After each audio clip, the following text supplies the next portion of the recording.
Hey everybody, welcome back to the channel. Today is day 25 of daily CGI.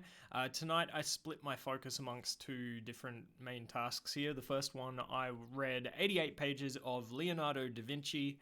This is a book about Leonardo da Vinci's life and art by Carlo Pedretti. Hopefully you can see that. I have to hold it at an angle because of my graphics card filtering everything out, but you get the gist, right? So this book was fascinating. I knew a little bit about Leonardo da Vinci going into it, but mostly just, the stereotypical knowledge that most people have, like Mona Lisa, Vitruvian Man, The Last Supper. That's pretty much the extent of it. And then the fact that it was a Renaissance era artist. But I was actually quite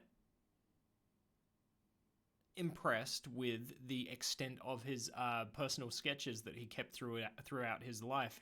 He seems like a guy that was a master of his craft, just a genius artist, obsessed, it seems, with everything that he did, an obsession and a thirst for knowledge, a hunger for knowledge. And yeah, I mean, it really comes across in his art and his notes, doesn't it? The anatomical drawings were just so intricate and so detailed. It goes beyond what I thought going into it. I'd seen them, but it's eerie. It's absolutely eerie. I think people still use those, a lot of his art to this day when it comes to the anatomy side of things.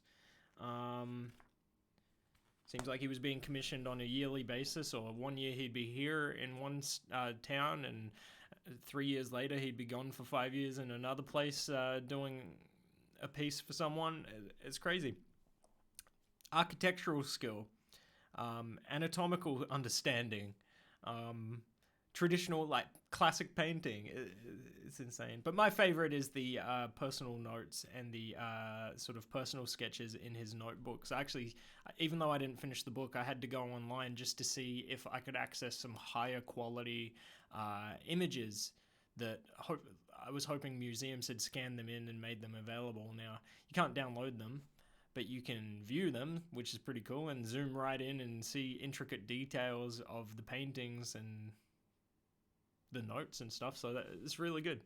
I've got another Leonardo da Vinci book lined up after this one. It's by someone Field.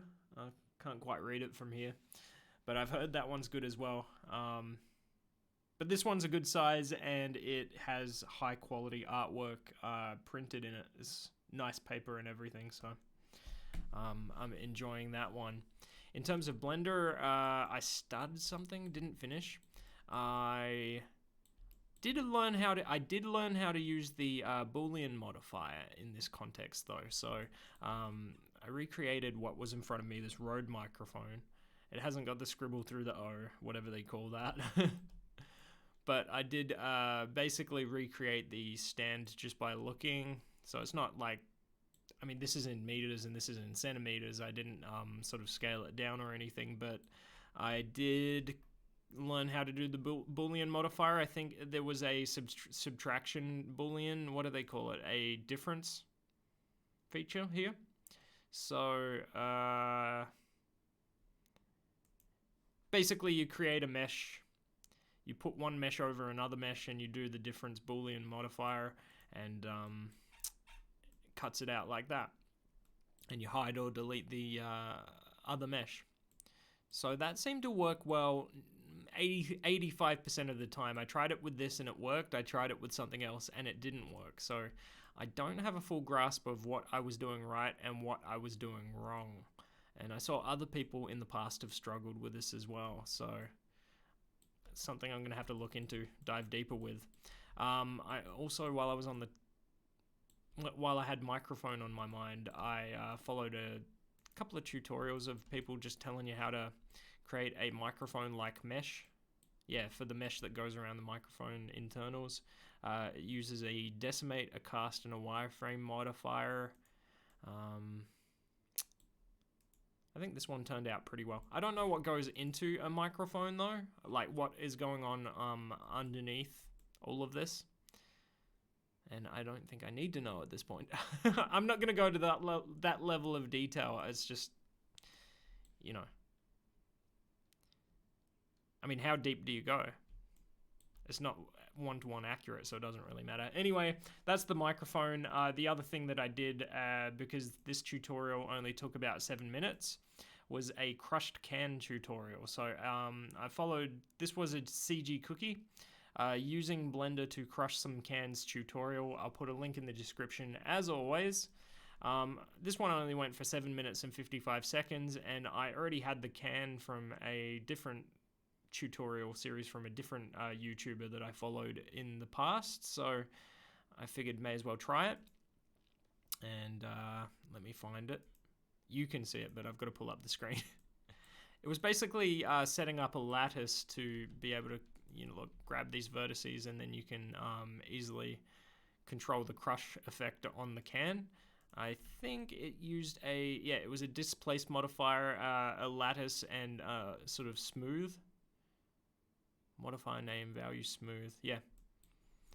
I think it turned out pretty well. It doesn't look perfectly accurate. Theirs looks better than mine, but I was just quickly following along, so I got the gist. You can create different shapes, different crushes. Seems like a good way to do it. So there's that. Oh yeah, and yeah, like if you crank up the displace settings here, it'll start going crazy.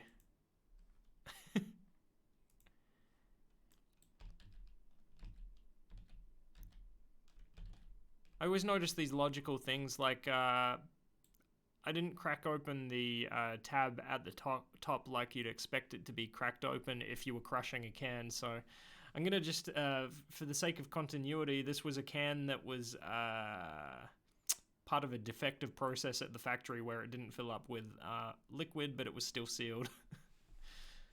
Yeah, got to justify that kind of thing in my own head. And then finally, if we can bring it up at all, I'll have to get out of this one to hopefully get it to show on the screen. Hold on. So disorganized today. Yeah, I'm just jotting down different shader nodes and material structures and whatnot, how to create certain material effects in Blender. I found this one was pretty good. This is the, I set up a glass material, and then you just put a Musgrave texture through a displacement node and output it there. And you can create like a, sort of like a stained glass window effect if you crank up the scale. Now, I mean, I think it looks pretty realistic and pretty accurate. It depends on, like, because stained glass is usually segmented, and if you get little fine segments, usually you get a more concentrated effect like this, I think. I mean, from memory. And then, obviously, well, the bigger the pieces, the bigger the segments, you might get something more like this. So, yeah, I thought that was kind of neat. That's the last thing I did. So that's it for today. A bit of this, a bit of that, a bit of Leonardo Da Vinci. It's been fun. I will see you in the next video. If you enjoyed this video, feel free to subscribe to the channel and leave a thumbs up down below. You guys are awesome. See you next time.